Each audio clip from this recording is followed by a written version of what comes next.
이 여권이 한 사람의 생명을 구할 수 있을까요? 베트남 국경 검문소에서 떨리는 손으로 한국 여권을 내밀며 저는 생각했습니다. 24시간 후면 한 여성이 가장 두려워하는 곳으로 강제 송환될 예정이었거든요. 그리고 그 순간 저는 제 인생에서 가장 중요한 선택을 해야 했습니다. 구독과 좋아요는 큰 힘이 됩니다. 안녕하세요. 저는 이수연입니다. 28살이고 한국의 한성무역에서 동남아 지역 담당자로 일하고 있어요. 베트남 하노이에서 근무한 지 벌써 2년이 되었습니다. 오늘 아침도 여느 때와 다름없이 시작되었어요. 하노이의 습한 공기와 함께 깨어나서 평소처럼 호아끼엠 호수 근처 카페에서 베트남 커피 한 잔을 마시며 하루 일정을 정리했습니다. 무역업이라는 게 생각보다 복잡해서 매일 서류 검토와 현지 업체들과의 미팅으로 바쁘게 지내고 있거든요. 그런데 오늘은 특별한 출장이 있었어요. 라오스 국경 근처 바이사이라는 도시에서 새로운 납품업체와 계약 논의를 해야 했거든요. 사실 라오스 쪽 출장은 처음이라 조금 긴장되기도 했습니다. 회사에서도 국경 지역은 여러 가지로 조심하라고 당부했고요. 아침 8시에 하노이 시내버스 터미널에서 국경행 버스에 올랐어요. 약 6시간 정도 걸리는 긴 여행이었습니다. 버스 안에는 베트남 현지인들과 몇몇 외국인 관광객들이 섞여 있었어요. 대부분 조용히 자거나 휴대폰을 보고 있었습니다. 베트남에서 2년 동안 살면서 많은 것을 배웠어요. 처음에는 언어도 서툴고 문화 차이 때문에 어려움이 많았는데 지금은 베트남어로 기본적인 업무 대화는 할 수 있게 되었습니다. 특히 현지 직원들과 친해지면서 베트남 사람들의 따뜻함을 많이 느꼈어요. 한국 여권을 가지고 있다는 게 정말 편리하다는 걸 여기서 더욱 실감했습니다. 베트남은 물론이고 동남아 대부분 국가를 비자 없이 자유롭게 오갈 수 있거든요. 출장이나 여행 계획을 세울 때마다 이런 자유로움에 감사함을 느껴요. 버스가 하노이를 벗어나 시골길로 접어들면서 창밖 풍경이 바뀌기 시작했어요. 논밭과 작은 마을들이 지나가고 멀리 산들이 보였습니다. 베트남 북부의 아름다운 자연 풍경이 펼쳐지는 걸 보면서 마음이 편해졌어요. 오늘 미팅이 잘 되면 회사에서도 좋게 봐줄 텐데 하는 생각을 하며 준비해온 자료를 다시 한번 점검했습니다. 라오스 업체와의 첫 만남이라 실수하지 않으려고 열심히 준비했거든요. 그때까지만 해도 오늘이 제 인생에서 가장 기억에 남는 하루가 될 줄은 전혀 몰랐어요. 단순한 출장이라고 생각했는데 곧 예상치 못한 상황과 마주하게 될 줄이야. 지금 생각해보면 그날이 제게 정말 소중한 깨달음을 준 날이었습니다. 버스는 계속해서 북쪽으로 향하고 있었고 저는 창밖을 바라보며 평온한 마음으로 여행을 즐기고 있었어요. 아직 제가 어떤 선택의 순간을 맞게 될지 전혀 예상하지 못한 채로 말이에요. 버스가 출발한 지 3시간쯤 지났을 때였어요. 중간 휴게소에서 잠시 쉬는 시간이 있었는데 그때 새로운 승객 한 분이 올라타셨습니다. 30살 정도로 보이는 여성분이었는데 뭔가 불안해 보이는 표정이 인상적이었어요. 그분은 제 바로 앞자리에 앉으셨어요. 작은 배낭 하나만 들고 계셨는데 계속해서 주위를 둘러보며 초조해하시는 모습이 눈에 띄었습니다. 처음에는 그냥 여행이 처음이라 긴장하시는 건가 했어요. 그런데 시간이 지날수록 그분의 행동이 조금 이상했어요. 휴대폰을 계속 확인하시면서도 누구에게 연락하지는 않으시고 버스가 검문소를 지날 때마다 몸을 움츠리시는 거예요. 마치 누군가에게 들키면 안 되는 것처럼 말이에요. 1시간쯤 더 지나서 그분이 갑자기 작은 소리로 중국어로 혼잣말을 하시는 걸 들었어요. 대학교 때 중국어를 조금 배웠던 터라 몇 단어는 알아들을 수 있었는데 뭔가 걱정스러운 내용 같았습니다. 용기를 내서 말을 걸어보기로 했어요. 혹시 괜찮으세요? 많이 불편해 보이시는데요. 그분이 깜짝 놀라며 저를 바라보셨어요. 잠시 망설이시더니 어색한 한국어로 대답하셨습니다. 아, 네. 괜찮습니다. 그냥 조금 멀미가 나서요. 목소리에서 한국 사투리가 섞여 있는 게 들렸어요. 그런데 뭔가 어색했습니다. 마치 오래 사용하지 않은 언어를 억지로 꺼내는 것 같은 느낌이었거든요. 혹시 한국 분이세요? 네, 그런데 지금은 중국에서 살고 있어요. 대화를 나누다 보니 그분 이름이 해림이라는 걸 알게 되었어요. 중국 연변 지역에서 살고 있다고 하시는데 어떤 일로 베트남에 오게 되었는지는 자세히 말씀해주지 않으셨어요. 혜림 씨가 계속 가방을 꽉 움켜쥐고 계시는 걸 보고 뭔가 소중한 물건이 들어있나 보다 했는데 나중에 알고 보니 그게 그분의 전 재산이었어요. 그리고 가장 중요한 신분증명 서류들이 들어있었고요. 라오스까지 가세요? 네, 그런데 조금 걱정이 되네요. 국경 검문이 엄격하다고 들었거든요. 그때 혜림 씨의 표정에서 깊은 두려움을 읽을 수 있었어요. 단순한 여행자의 걱정이 아니라 뭔가 더 절박한 상황에 처해 있다는 느낌이 들었습니다. 혹시 여권에 문제가 있으세요? 혜림 씨가 잠시 입술을 깨물더니 작은 목소리로 말씀하셨어요. 사실은 며칠 전에 가방을 도둑 맞았어요. 여권이랑 중요한 서류들이 다 들어있었는데 그 순간 상황이 심각하다는 걸 깨달았어요. 동남아에서 여권 없이 국경을 넘는다는 건 정말 위험한 일이거든요. 특히 신분이 애매한 상황에서는 더욱 그렇고요. 그럼 지금 어떤 서류를 가지고 계세요? 임시로 만든 중국 신분증이 있긴 한데 이것도 제대로 된 건지 확신이 안 서요. 혜림 씨의 손이 떨리고 있었어요. 그제서야 이 여행이 그분에게 얼마나 위험한 모험인지 알 수 있었습니다. 뭔가 도와드리고 싶었지만 어떻게 해야 할지 막막했어요. 버스는 계속해서 라오스 국경을 향해 달리고 있었고 해가 서쪽으로 기울어가고 있었어요. 몇 시간 후면 국경 검문소에 도착할 예정이었습니다. 그리고 그때 혜림 씨가 어떤 일을 당하게 될지 상상하니 가슴이 두근거렸어요. 오후 5시가 조금 넘어서 버스가 베트남-라오스 국경 검문소에 도착했어요. 멀리서부터 검문소 건물과 깃발들이 보이기 시작하자 혜림 씨의 얼굴이 창백해졌습니다. 손을 꽉 쥐고 계시는데 손가락 마디가 하얗게 변할 정도였어요. 괜찮으실 거예요. 저도 함께 있으니까 너무 걱정하지 마세요.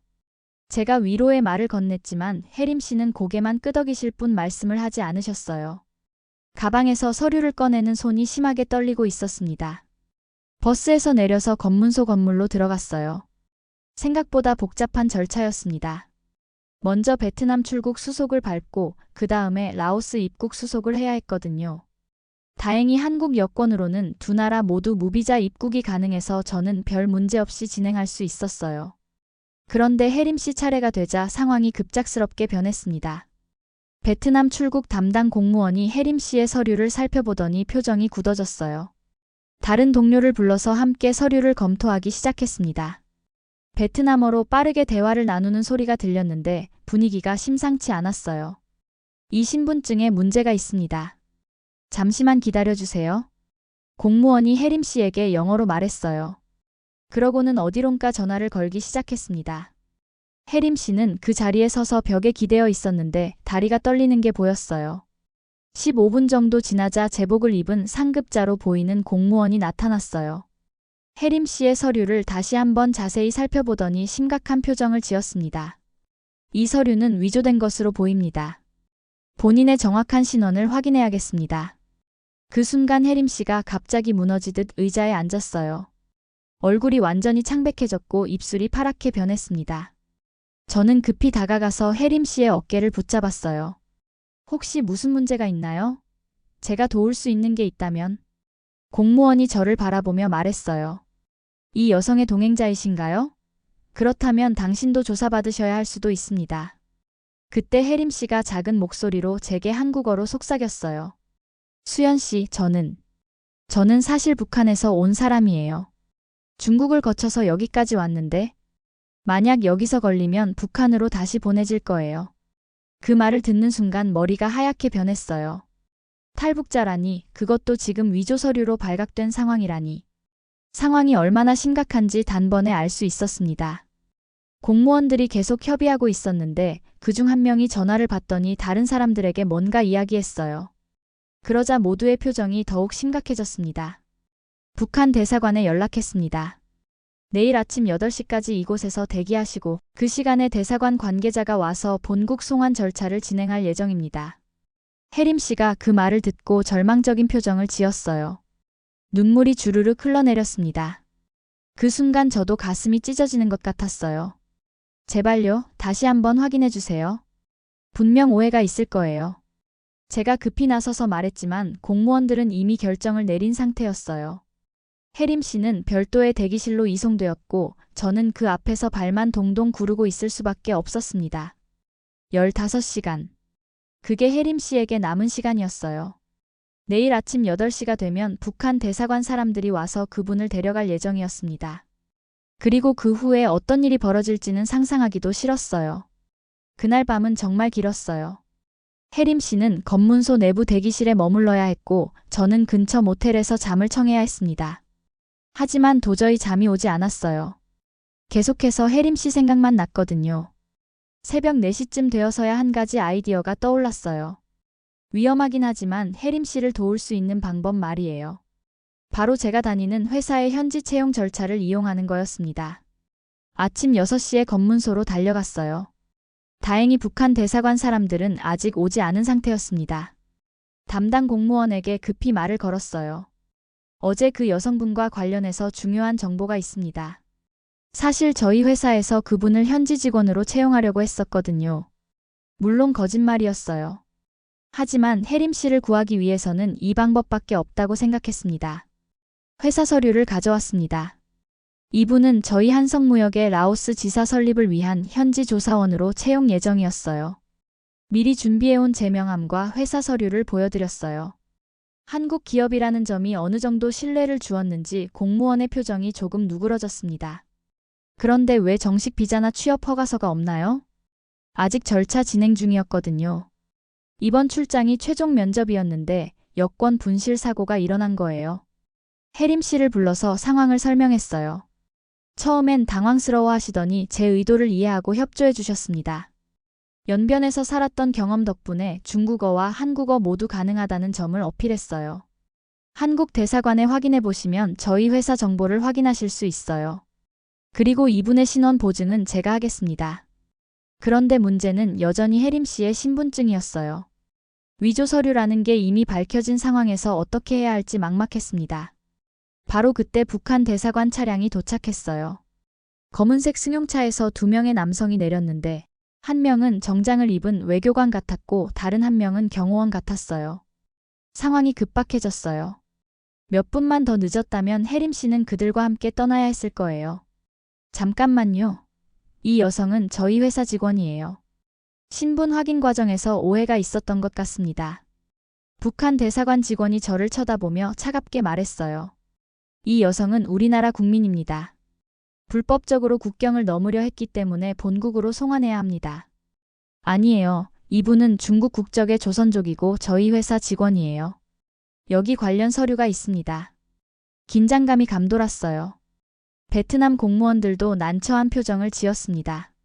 한쪽은 한국 기업의 직원이라고 주장하고 다른 쪽은 북한 국민이라고 주장하는 상황이었거든요. 혜림 씨는 그 자리에서 아무 말도 하지 못하고 있었어요.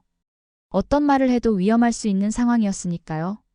한국 영사관에 연락해서 확인해 보겠습니다. 베트남 공무원이 말했어요. 그리고 실제로 하노이에 있는 한국 영사관으로 전화를 걸기 시작했습니다. 그 순간 제 심장이 쿵쾅거렸어요. 영사관에서 뭐라고 할지 전혀 예상할 수 없었거든요. 혜림 씨도 창백한 얼굴로 저를 바라보고 있었어요. 이제 정말 마지막 기회였습니다. 한국 영사관과의 통화는 예상보다 오래 걸렸어요. 담당 공무원이 베트남어와 영어를 섞어가며 상황을 설명하는 동안 저와 혜림 씨는 초조하게 기다려야 했습니다. 북한 대사관 직원들은 불쾌한 표정으로 저희를 쳐다보고 있었어요. 통화가 끝나자 베트남 공무원의 표정이 심각해졌어요. 한국 영사관에서는 한성무역이라는 회사에 대해서는 확인되지만 이 여성에 대한 채용 정보는 없다고 합니다. 그 말을 들은 순간 다리에 힘이 빠졌어요. 당연한 결과였지만 막상 들으니 절망스러웠습니다. 그리고 당신도 조사받으셔야겠습니다. 불법 입국 방조 혐의가 있어 보이거든요. 북한 대사관 직원이 만족스러운 표정을 지었어요. 봐요, 거짓말이었잖아요. 이 여성은 우리가 데려가겠습니다. 잠깐만요. 저는 급히 소리쳤어요. 저는 아직 포기할 수는 없었습니다. 영사관에 다시 연락해서 저희 회사 대표와 직접 통화할 수 있게 해주세요. 분명 오해가 있을 거예요. 베트남 공무원들이 서로 상의하더니 한 명이 저를 따로 불러냈어요. 당신 여권을 일시적으로 압수하겠습니다. 그리고 이 사건이 해결될 때까지 출국할 수 없어요. 제 여권이 압수당하는 순간 정말 심각한 상황에 빠졌다는 걸 깨달았어요. 이제 저도 혜림 씨와 마찬가지로 이곳에 갇힌 신세가 되었거든요. 별도의 조사실로 끌려가서 몇 시간 동안 신문을 받았어요. 혜림 씨와 어떤 관계인지, 왜 거짓말을 했는지, 정말로 회사 직원이 맞는지 등등 수십 가지 질문이 쏟아졌습니다. 저는 정말 그분을 도와주고 싶었을 뿐이에요. 여권을 잃어버려서 곤란해하시는 것 같아서. 그럼 처음부터 실제 상황을 말했어야지 왜 거짓말을 했나요? 변명의 여지가 없었어요. 좋은 의도였다고 해도 거짓말을 한 건 사실이었으니까요. 오후 2시쯤 되어서야 조사가 끝났어요. 하지만 상황은 더욱 악화되었습니다. 베트남 당국에서는 저를 불법 입국 방조 혐의로 기소할 가능성을 검토하고 있다고 했어요. 그리고 가장 절망적인 소식은 혜림 씨가 이미 북한 대사관 사람들과 함께 하노이로 출발했다는 것이었어요. 제가 조사받는 동안 모든 게 끝나버린 거예요. 내일 오전에 북한행 비행기에 탑승할 예정입니다. 공무원이 담담하게 말했어요. 마치 일상적인 업무를 처리하는 것처럼 말이에요. 그 순간 정말 무력감을 느꼈어요. 혜림 씨를 구하려다가 저도 위험에 빠뜨리고 결국 혜림 씨도 구하지 못했거든요. 게다가 내일이면 모든 게 끝나버릴 상황이었어요. 저녁이 되어서야 하노이에 있는 한국 영사관에서 연락이 왔어요. 영사관 직원이 직접 국경까지 와서 저를 만나겠다고 했습니다. 하지만 혜림 씨 문제는 이미 북한 대사관 관할이 되어버린 상황이라 개입하기 어렵다고 했어요. 그날 밤 검문소 근처 모텔에서 혼자 밤을 지새웠어요. 창밖을 바라보며 혜림 씨 생각을 했습니다. 지금쯤 하노이 어딘가에서 절망적인 마음으로 마지막 밤을 보내고 계실 텐데. 새벽 5시쯤 휴대폰이 울렸어요. 영사관에서 온 연락이었습니다. 수연 씨, 아직 기회가 있어요. 북한행 비행기가 기체 점검으로 하루 연기되었습니다. 그리고 제가 베트남 외교부와 긴급 협의를 진행하고 있어요. 마지막 희망이 생긴 거였어요. 단 하루만 더 시간이 있다면 뭔가 방법을 찾을 수 있을지도 모르겠다는 생각이 들었습니다. 새벽 6시에 한국 영사관에서 김상윤 영사님이 직접 국경까지 오셨어요. 중년의 온화한 인상을 가진 분이었는데 저를 보자마자 따뜻하게 악수를 청하셨습니다. 수연 씨, 정말 고생 많으셨어요. 상황을 들어보니 쉽지 않은 일에 휘말리셨네요. 영사님, 혜림 씨를 도울 방법이 정말 없을까요? 내일이면 모든 게 끝나버려요. 김 영사님이 심각한 표정으로 고개를 끄덕이셨어요. 베트남 외교부와 밤새 협의했는데 한 가지 가능성이 있어요. 하지만 매우 복잡한 절차가 필요합니다. 희망이 보이기 시작했어요. 영사님이 가져온 서류 뭉치를 보여주시며 설명해 주셨습니다. 북한 대신 중국으로 추방하는 방안이에요. 혜림 씨가 중국 거주 경험이 있다는 점을 근거로 인도적 차원에서 중국 당국에 인계하는 거죠. 그런 게 가능한가요? 쉽지 않지만 불가능하지는 않아요. 특히 한국 정부가 보증을 선다면 베트남 당국도 고려해 볼 만한 사안이거든요. 그런데 문제가 있었어요. 중국 당국도 이 제안에 동의해야 했고 무엇보다 북한 대사관에서 강력히 반발할 가능성이 높았습니다. 오전 10시쯤 베트남 외교부 고위 관계자들과 회의가 열렸어요. 저도 참석할 수 있었는데 통역관을 통해 상황을 지켜봤습니다. 한국 정부에서는 이 사안을 매우 중요하게 생각하고 있습니다. 베트남 측에서는 신중한 반응을 보였어요. 북한과의 관계도 고려해야 하고 국제법적 문제도 복잡했거든요. 하지만 이미 북한 대사관에 인계한 상황에서 다시 번복하기는 어렵습니다. 아직 정식으로 북한 영토에 들어간 것은 아니잖아요. 베트남 영토 내에서 일어난 일이니 베트남 정부의 결정권이 있다고 봅니다. 긴 토론이 이어졌어요. 법적 근거, 인도적 고려사항, 외교적 파급 효과 등 여러 측면에서 검토가 진행되었습니다. 그 과정에서 제가 직접 발언할 기회가 있었어요. 저는 단순히 한 사람의 생명을 구하고 싶었을 뿐입니다. 정치적인 문제를 떠나서 한 인간으로서 도움이 필요한 사람을 외면할 수 없었거든요. 제 말에 회의실이 잠시 조용해졌어요. 베트남 관계자들도 진지하게 들어주셨습니다. 오후 2시쯤 중국 영사관에서도 연락이 왔어요. 중국 측에서는 조건부로 혜림 씨 인수에 동의한다는 입장을 전해왔습니다. 다만 향후 처리 과정에서 중국법에 따라 진행하겠다는 단서를 달았어요. 문제는 북한 대사관이었어요. 이미 자국민 인수 절차를 진행 중인 상황에서 갑자기 다른 나라로 인계한다는 건 외교적으로 매우 민감한 사안이었거든요. 북한 측에서 강력히 항의하고 있습니다. 이 문제로 양국 관계에 악영향을 미칠 수 있다고 경고하고 있어요. 베트남 외교부 담당자가 난색을 표했어요. 하지만 김 영사님은 포기하지 않으셨습니다. 그럼 이렇게 하는 건 어떨까요? 혜림 씨 본인의 의사를 확인해 보는 거예요. 본인이 어느 나라로 가기를 원하는지 직접 들어보자는 겁니다. 그것도 하나의 방법이었어요. 당사자의 의사를 무시할 수는 없으니까요. 오후 5시, 드디어 하노이에서 혜림 씨와 화상통화를 할 수 있게 되었어요. 화면 속 혜림 씨는 많이 야윈 모습이었지만 저를 보자 눈물을 흘리셨습니다. 혜림 씨, 아직 희망이 있어요. 포기하지 마세요. 마지막 기회였어요. 이제 모든 것은 내일 아침에 결정될 예정이었습니다.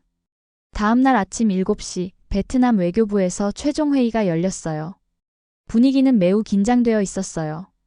북한 측에서는 강경한 입장을 고수하고 있었고, 베트남 정부는 어느 쪽 편도 들 수 없는 난처한 상황이었거든요. 이 여성은 분명히 우리나라 국민입니다. 불법적으로 탈출한 범죄자를 다른 나라에 인계할 수는 없어요. 북한 대사관 참사관이 단호하게 말했어요. 그때 김 영사님이 저를 바라보시며 말씀하셨어요. 수연 씨, 혜림 씨와 함께 이야기할 시간을 좀 주실 수 있을까요? 당사자의 의사가 가장 중요하다고 생각합니다. 화상통화로 혜림 씨와 연결되었어요. 화면 속 혜림 씨는 창백한 얼굴이었지만 의연한 표정을 지고 계셨습니다. 혜림 씨, 지금 상황을 설명드릴게요. 저는 차근차근 현재 상황과 선택지들을 설명했어요. 북한으로 송환되거나 중국으로 추방되거나 두 가지 선택이 있다고 말이에요. 혜림 씨가 잠시 침묵하시더니 떨리는 목소리로 말씀하셨어요. 저는 중국으로 가고 싶어요. 제발 도와주세요. 그 순간 회의실의 모든 시선이 저에게 집중되었어요.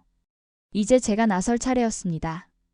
저는 천천히 일어나서 제 한국 여권을 테이블 위에 올려놓았어요. 여러분, 이 여권이 의미하는 게 뭔지 아세요? 모두가 조용히 저를 바라봤어요. 이 여권은 단순한 신분증이 아니에요. 이것은 대한민국이라는 나라의 신뢰와 약속을 담고 있는 거예요. 현재 한국 여권으로는 전 세계 192개 국가를 자유롭게 여행할 수 있어요. 그게 가능한 이유는 한국이라는 나라를 신뢰하기 때문이거든요. 베트남 관계자들의 표정이 진지해졌어요. 저는 이 여권의 권위를 걸고 혜림 씨를 보증하겠습니다. 만약 혜림 씨가 중국에서 문제를 일으킨다면 그 모든 책임을 제가 지겠어요. 김 영사님도 놀란 표정이었어요. 개인이 국가의 신뢰를 담보로 한다는 건 정말 무거운 일이었거든요. 그리고 저희 한국 정부도 이 사안에 대해 베트남 정부의 인도적 결정을 적극 지지할 것입니다. 앞으로 한국과 베트남 간의 협력 관계에도 긍정적 영향을 미칠 거라고 확신해요. 북한 참사관이 벌떡 일어나서 항의했어요. 이건 내정 간섭이에요. 우리나라 국민을 다른 나라가 멋대로 처분할 수 없습니다. 그때 베트남 외교부 차관이 입을 열었어요. 북한 측의 입장도 이해하지만 인도적 관점에서 접근해야 할 문제라고 봅니다. 그리고 한국 정부의 보증이 있다면 충분히 고려해 볼 만한 사안이죠. 긴 논의 끝에 베트남 정부가 최종 결정을 내렸어요. 혜림 씨를 중국 당국에 인계하기로 결정합니다. 단, 한국 정부의 지속적인 관심과 지원 하에 진행하겠습니다. 그 순간 정말 가슴이 뛰었어요. 해냈구나 싶었거든요. 북한 측에서는 강력히 항의했지만 베트남 정부의 결정은 번복되지 않았어요. 오후 3시에 혜림 씨는 중국 영사관 차량으로 중국 국경을 향해 출발했습니다. 저도 함께 국경까지 따라갔어요. 혜림 씨와 마지막 인사를 나누기 위해서였습니다. 수연 씨, 정말 고마워요. 평생 잊지 않을게요. 혜림 씨가 눈물을 흘리며 제 손을 꼭 잡았어요. 혜림 씨도 새로운 곳에서 행복하게 사세요. 언젠가 다시 만날 수 있을 거예요. 그렇게 혜림 씨는 중국으로 안전하게 넘어갔어요. 그리고 저는 그 모습을 보면서 깨달았습니다. 제가 가진 한국 여권이 정말로 한 사람의 생명을 구할 수 있다는 걸 말이에요. 혜림 씨가 중국으로 안전하게 넘어간 지 사흘이 지났어요. 저는 베트남 하노이로 돌아와서 정상적인 업무를 재개했습니다. 하지만 마음 한구석은 여전히 혜림 씨 생각으로 가득했어요. 회사에서는 이번 일로 인해 저에게 여러 가지 질문을 했어요. 왜 개인적으로 그런 위험한 일에 개입했는지, 회사 이름을 함부로 사용한 것에 대해서도 문제를 제기했고요. 하지만 다행히 징계까지는 받지 않았어요. 김상윤 영사님께서 중간에서 많이 도와주셨거든요. 한국 국민이 해외에서 인도적 활동을 한 것이라고 적극 옹호해 주셨습니다. 나흘째 되는 날 저녁 중국에 있는 혜림 씨로부터 연락이 왔어요.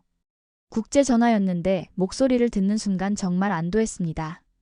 수연 씨, 저 지금 안전해요. 중국 당국에서도 생각보다 잘 대해주고 있어요. 정말 다행이에요. 많이 힘들지는 않으세요? 물론 쉽지 않지만 그래도 희망이 있어요. 여기서 새로운 시작을 해보려고 해요. 혜림 씨는 중국 동북 지역의 한 도시에서 조선족 커뮤니티의 도움을 받고 있다고 했어요. 언어 문제도 없고 무엇보다 안전하다는 게 가장 중요했죠. 수연 씨가 아니었다면 저는 지금 여기 있을 수 없었을 거예요. 정말 고마워요. 제가 한 일은 별게 아니에요. 그냥 사람으로서 당연한 일을 했을 뿐이거든요. 하지만 혜림 씨와의 통화를 마치고 나서 곰곰 생각해보니 제가 한 일이 정말 별것 아닌 일은 아니었어요. 운이 나빴다면 저도 큰 문제에 휘말릴 수 있었거든요. 그 주말 하노이 시내를 혼자 걸어다니면서 많은 생각을 했어요. 호아키엠 호수 주변을 산책하며 이번 경험이 제게 무엇을 가르쳐 주었는지 정리해봤습니다. 첫 번째는 제가 가진 특권에 대한 깨달음이었어요. 한국 여권 하나로 이렇게 많은 곳을 자유롭게 다닐 수 있다는 것, 그리고 그 여권이 주는 신뢰도와 영향력이 생각보다 크다는 것을 실감했거든요. 두 번째는 용기에 대한 교훈이었어요. 처음에는 그냥 도와주고 싶다는 마음뿐이었는데 실제로 행동에 옮기는 과정에서 많은 용기가 필요했어요. 하지만 그 용기가 한 사람의 인생을 바꿀 수 있다는 걸 배웠습니다. 세 번째는 국경과 국적을 넘어선 인간에 대한 깨달음이었어요. 혜림 씨는 저와 국적도 다르고 자란 환경도 완전히 달랐지만 그분이 처한 상황을 보고 그냥 지나칠 수 없었거든요. 월요일에 출근해서 동료들에게 이 이야기를 들려줬어요. 다들 놀라워했지만 제 선택을 이해해 주었습니다. 특히 베트남에서 함께 일하는 현지 직원들이 더욱 따뜻하게 대해주더라고요. 수연 씨는 정말 좋은 한국 사람이에요. 우리도 수연 씨 같은 한국 사람들 때문에 한국을 좋아하게 된 거예요. 현지 직원 민의 말이 특히 기억에 남아요. 개인의 행동이 국가 이미지에도 영향을 미친다는 걸 새삼 느꼈거든요. 이제 평범한 일상으로 돌아왔지만 예전과는 조금 다른 마음가짐으로 살고 있어요. 제가 가진 특권과 자유를 당연하게 여기지 않으려고 노력하고 있고 도움이 필요한 사람이 있으면 주저하지 않고 손을 내밀려고 해요. 한국 여권 하나가 이렇게 큰 힘을 가지고 있다는 걸 이번에 확실히 알았어요. 그리고 그 힘을 올바르게 사용하는 것이 제 책임이라는 것도 깨달았습니다. 혜림 씨와의 만남은 제 인생에서 정말 소중한 경험이었고 앞으로도 계속 기억에 남을 거예요.